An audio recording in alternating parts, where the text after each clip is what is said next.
తాజా అంశం చూస్తున్నాం. రాష్ట్రంలో సమాజ సేవను శిక్షగా విధి విధానాలను ఆమోదిస్తూ ప్రభుత్వం కీలక ఉత్తర్వులు ఇచ్చింది. దీనికి సంబంధించి మరింత సమాచారం మా ప్రతినిధి కోరమరాజుని అడిగి తెలుసుకుందాం.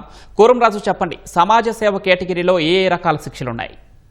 పవన్, రాష్ట్రంలోని సమాజ సేవను, కమ్యూనిటీ సర్వీస్ శిక్షగా ఆమోదిస్తూ విధి విధానాలను ఆమోదిస్తూ రాష్ట్ర ప్రభుత్వం కీలకమైన ఉత్తర్వులు జారీ చేసింది.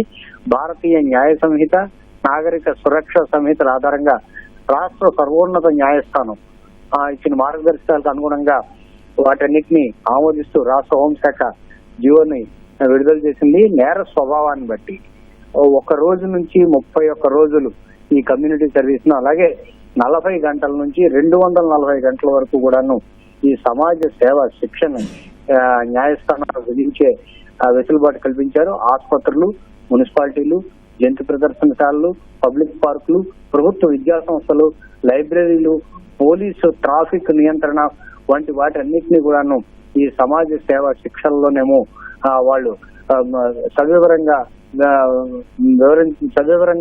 చెప్పడం జరిగింది. దీనికి సంబంధించి గజెట్ నోటిఫికేషన్ కూడాను జారీ చేశారు. ఇందులో ఈ ఆసుపత్రుల్లోని ఓపీ గాని, ఇన్పేషెంట్లు గాని, అలాగే ట్రాలీ మేనేజ్మెంట్, అలాగే క్లీనింగ్, వివిధ ప్రాంతాల్లోనేమో శుభ్రం చేయడం, వీటన్నిటినీ కూడాను ఈ సమాజ సేవ శిక్షల్లోనేమో చేర్చారు.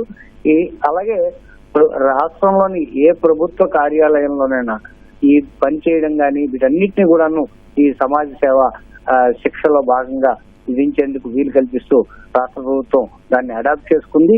ఈ మేరకు రాష్ట్ర ప్రభుత్వ ముఖ్య కార్యదర్శి కుమార్ విశ్వజిత్, హోంశాఖ ముఖ్య కార్యదర్శి కుమార్ విశ్వజిత్ ఉత్తర్వులు జారీ చేశారు. పవన్, రైట్, ధన్యవాదాలు కోరమరాజు.